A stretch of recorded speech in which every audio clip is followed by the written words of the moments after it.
Usually I have some kind of quippy opening to try to give you a preview of what's coming up.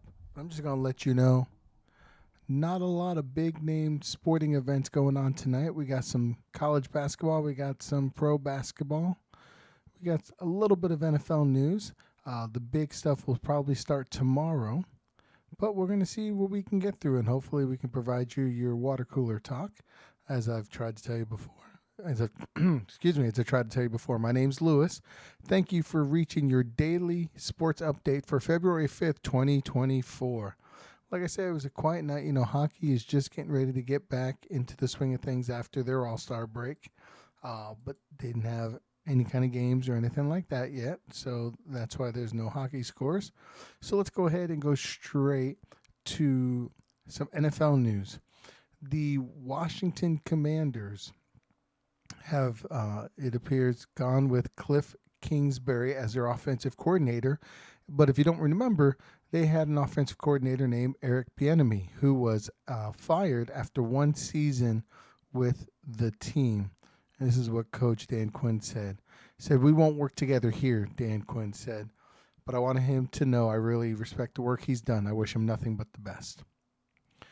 Uh, Bieniemy was hired by Ron Rivera, who was the coach that was just let go at the end of the football season.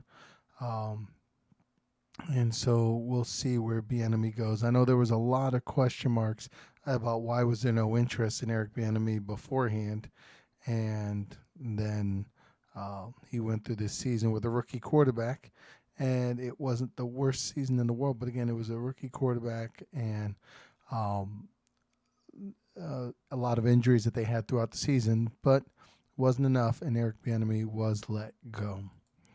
Um, so there was that. Men's college basketball. There was one top 25 game, and it was ended with an upset as number 4 Kansas loses in overtime at Kansas State, 75-70. Kansas drops to 18-5 on the season, 6-4 in the Big 12 conference. K State improves to 15-8, 5-5 in the conference. Another bit of news from men's college basketball. Um, Miami has its lowest point total since joining the ACC in 2004-2005. The Hurricanes lose to Virginia 60-38. Neither one of the teams are top 25, but just such a disparaging score. Thought we'd let you know about that. On the women's side, there was one top 25 game, and it actually had two top 25 teams, as number 3 NC State wins at home against Louisville 77-67. NC State improved to 20-2 and 8-2 in conference. Louisville dropped to 19-4, also 8-2 in conference. Forgot to tell you in other NFL news, I read a report or story this morning that Le'Veon Bell was considering trying to make a return to the NFL. The reason I find it big is because Le'Veon, I remember when he was coming up with Pittsburgh, was one of the great combo backs that could hurt you running the ball, or he can hurt you catching the ball out the backfield. It was an incredible player. Sat out a season in a because he didn't want to sign the what do they call it? The I can't remember the name of it. The contract where you are basically stuck with the team, and the team has to um, pay. Y'all know what I'm talking about. The special player contract. I wish I could remember the name, but I can't remember it.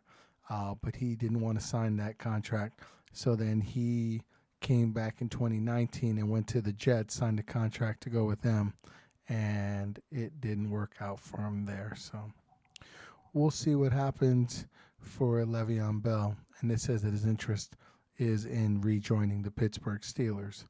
We'll see what happens there. To the NBA, a couple bits of news that we want to let you know about. Joel Embiid will be undergoing a procedure to address that meniscus injury in his knee. They do believe he could make it back, but they won't be able to tell anything until the procedure is completed. Embiid was having a full-fledged NBA season as he was leading the NBA in scoring with just over 35 points a game, and was on pace to join Wilt Chamberlain with the only other player to have at least 35 points, 10 rebounds, and 5 assists a game in the season. So hopefully, good thoughts are sending up to him that he can get healthy, and hopefully Philly can still be in there and he can provide a help to make it a challenging series. The other one to mention is Atlanta's Clint Capella is expected to miss at least a week with an adductor strain. He was feeling something weird during the Golden State game on Saturday, and they said they'll evaluate him again in 7 to 10 days. He had 6 double-doubles in the last 7 games. I remember just saying double-double, double-double. And he's averaging 11.5 points and 10.6 rebounds. So that'll be kind of a big loss for the Hawks. We'll see how much it impacts them during the run here over the next couple weeks. So into the actual NBA games. Let's start off with the Lakers at the Hornets. Lakers win the game 124 to 118. A big win for the Lakers. Continuing just their hot start to this new year. D'Angelo Russell led the team in scoring with 28 points. He also had 6 assists. Anthony Davis provided 26 points, 15 rebounds, 11 assists for a triple-double. And LeBron James also scored 26 points and added 7 assists. Charlotte was led in scoring by Miles Bridges, who had 41 points. And they also got 33 from Brandon Miller, but it wasn't enough. LA with the big win. The Sacramento Kings lose at Cleveland. Kind of a nice win for the Cavaliers, 136 to 110. Cavaliers improved to 18-8 at home. 32-16 overall. The Kings dropped to 29-20. For the Cavaliers, they were led in scoring by Donovan Mitchell, who had 29 points. They also got 22 from Max Strus. Evan Mobley provided a double-double with 11 points and 14 rebounds. Jared Allen had 19 points and 7 rebounds. So a big game all around for Cleveland. For Sacramento, they were led in scoring by De'Aaron Fox's 19 points as he shot 8 of 20 from the field. They also got 18 from Malik Monk. Harrison Barnes actually led the way with 22 points. Sorry about that. And Domantas Sabonis had another triple-double with 12 points, 19 rebounds, and 15 assists. But it wasn't enough as the Kings come out, the Cavaliers come out with a big W there. The Philadelphia 76ers at home lose to the Dallas Mavericks 118 to 102 in Kyrie's return to the lineup. Kyrie finished the game with 23 points and 8 assists. Let's see. The Dallas also got 20 from Josh Green.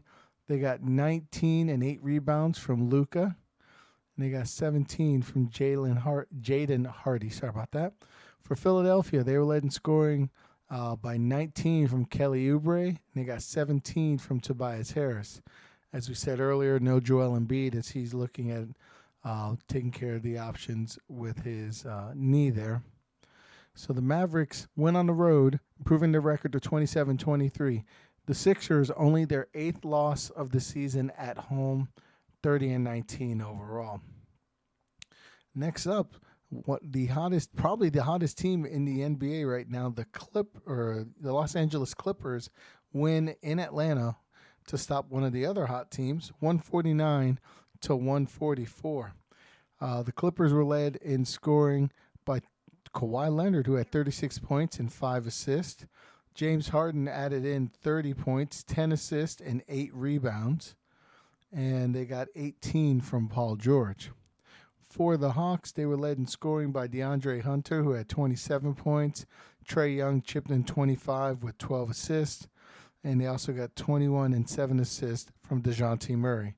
Not enough, though, as the Hawks lose by 5 to the Clippers. Next up, the Toronto Pelicans. Wow, those are the two teams playing. The New Orleans Pelicans win at home 138 to 100 to improve to 29 and 21 on the season.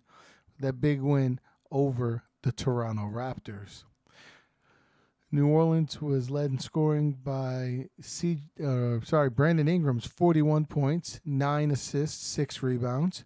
They also got 20 points from C.J. McCollum, and they got 10 points, 12 rebounds from Jonas Valanciunas.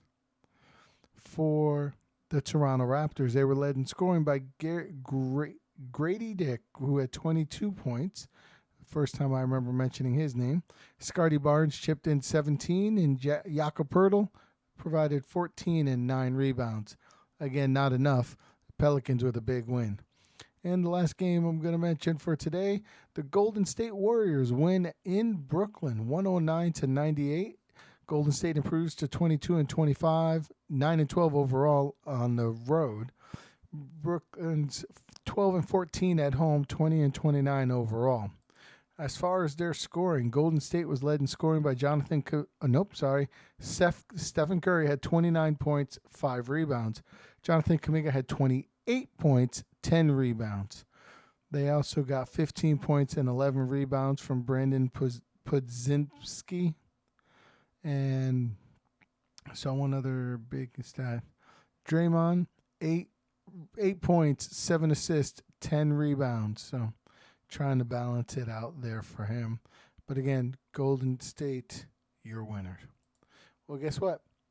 That is it. Like I said, tomorrow or throughout the week, we'll discuss predictions. I'm going to give you overall predictions or general predictions, so to speak, for the who's going to win, things like that, for the Super Bowl. But I did find a prop sheet online that what it will do is just discuss some of the props on there, and I'll give you my guesses. I mean, I'm not going to bet on it, but it'll be some fun. Anyway, thank you for taking time to watch this video. Hope that you have a great rest of your day. Until the next time, take care.